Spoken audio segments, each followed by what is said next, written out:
খাবার দিয়ে ফাইনালি তো শেষ।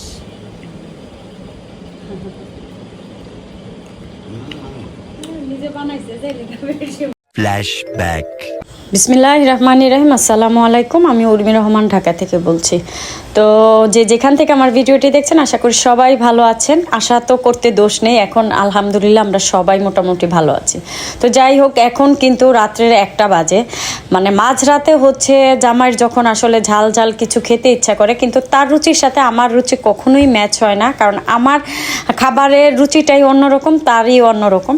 তো সে এখানে হচ্ছে মাংস ভিজিয়েছে, গরুর মাংস। ওইখান থেকে হচ্ছে পিওর যে মাংসগুলো ছিল ওগুলো বেছে নিয়েছে। সে নাকি একটা রেসিপি তৈরি করবে। তো যাই হোক, আমরা দেখি কি রেসিপিটা তৈরি করে এবং খেতে আসলে কেমন হয়। তো মাংসগুলো নেওয়ার পর হচ্ছে সে এটাকে আমরা যেরকম বিফ চাপ খাই বা চিকেন চাপ ওইরকম পাতলা পাতলা করে কাটতেছে। আর মনে হচ্ছে কি আসলে মেয়ে মানুষের চেয়েও সে কাজটা ভালো করতে পারে, এটা অবশ্যই স্বীকার করতে হবে। যেদিন সে কোনো রেসিপি বানায় খুব সুন্দর মজাই হয়। তো সেই মাংসগুলো এখন হচ্ছে সে পাটায় একদম ছেঁচে নিচ্ছে, একদম সুন্দর করে, একদম পাশ করে ছেঁচে নিচ্ছে যেন মশলাটা এটার ভিতরে যায়। তো এই রেসিপিটা হচ্ছে আসলে আমার ঘরে প্রথম বানানো, এবং তার হাতে সে আরেকবার হচ্ছে এভাবে পুড়িয়ে খেয়েছিল, সেটা আমি ট্রাই করিনি, কারণ পুরানো খাবার আমার একটু কমই ভালো লাগে। তো এই যে সুন্দর করে একদম চাপের মতো করে নিয়েছে। এখন সে মশলাটা, তার নাকি এটা সিক্রেট মশলা, সেটা সে এখন বানাচ্ছে। তো এই যে নিয়ে নিচ্ছে হচ্ছে রসুন বাটা, পরিমাণ মতো রসুন বাটা নিয়ে নিচ্ছে। সে ছেলে মানুষ, তারপরেও কিন্তু সে বুঝে যে কতটুকু পরিমাণ লাগতে পারে। আর এই জ্বালাতনটা সে প্রায়ই করে। মাঝরাতে উঠে কিন্তু সে অনেক কিছু মানে স্পাইসি টাইপের খাবার খুঁজে, সব সময় না থাকলে নিজে তৈরি করে। তো দিয়ে দিল আদা বাটা, এরপর দিয়ে দিচ্ছে হচ্ছে মরিচের গুঁড়া, যেহেতু এটা স্পাইসি হবে, সাথে কিন্তু আবার বোম্বাই মরিচও অ্যাড করবে। তো দিল মরিচ গুঁড়া, তারপর হচ্ছে হলুদ গুঁড়া নিয়ে নিচ্ছে। দেখি আজকে সে কি রেসিপি বানায় আর খেতেই বা কেমন হয়। তারপর হচ্ছে এটা হচ্ছে সব মশলা আমি আসলে একসাথে মিক্সড করে রাখি সব সময়।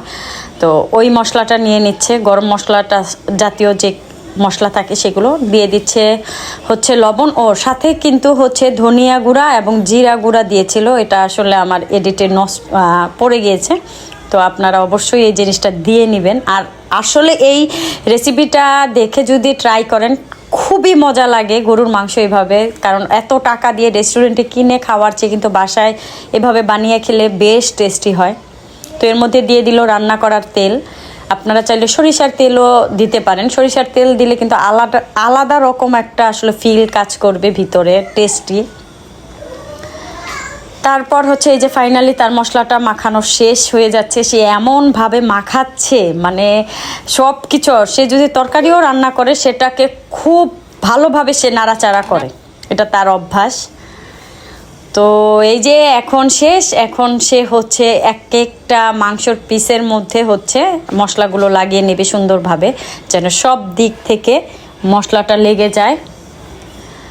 তো আমি বলতেছিলাম যে সব যেহেতু এত পাতলা, সব একসাথেই দিয়ে দাও, তো এত কষ্ট করার কি দরকার, আর সময়ও নষ্ট। তো এই যে সবগুলো একসাথে ভালোভাবে এটাকে মিক্সড করে নিবে। আর হচ্ছে কার কার জামাই আসলে রান্না করতে পছন্দ করে অবশ্যই কমেন্ট করে জানাবেন আমাকে। এই যে ফাইনাল লুকটা এরকম আসছে, দেখতে কিন্তু হেভি লাগতেছে, একদম জোস একটা রেসিপি হবে। তো দিয়ে দিল হচ্ছে তেলের মধ্যে পাকোড়া টাইপের, আসলে ভাজবে সে। তো ভাজবে, এমন ভাজা সে ভাজবে একদম মনে করেন অন্তরকালা যেরকম হয়ে যায় আমাদের ভিতরে যদি কোনো কিছু থাকে, ওই রকম পুরে একদম ছাড়খাড় করে ফেলবে। আর সে যখন এই রেসিপিটা করতেছিল আসলে ঘরে থাকার উপায় ছিল না, এই রকম অবস্থা। থাকার উপায় বলতে কি, মানে একটু ঝাঁজটা বেশি আসতেছে, কারণ সে একটু হাই হিটেই সব কিছু ভাজার চেষ্টা করে। তো আমি একটু পরামর্শ দিলাম যেটা যদি হাই হিটে ভাজো তাহলে এটা সেদ্ধ হবে না। তারপর হচ্ছে আবার সে লো ফ্লেমে গ্যাস ওভেনটাকে রেখেছে। এই যে একদম সুন্দর ক্রিস্পি একটা লুক চলে আসছে। তো এভাবে সে ভেজে নিবে। আর অবশ্যই এটা ভাজার সময় হচ্ছে আমাদের প্যানে কিন্তু ঢাকনা দিয়ে দিতে হবে, না হলে এটা কিন্তু সহজে সিদ্ধ হবে না, খুব দেরি হবে এবং আমাদের গ্যাসটাও খুব অপচয় হবে। ফাইনালি তো শেষ।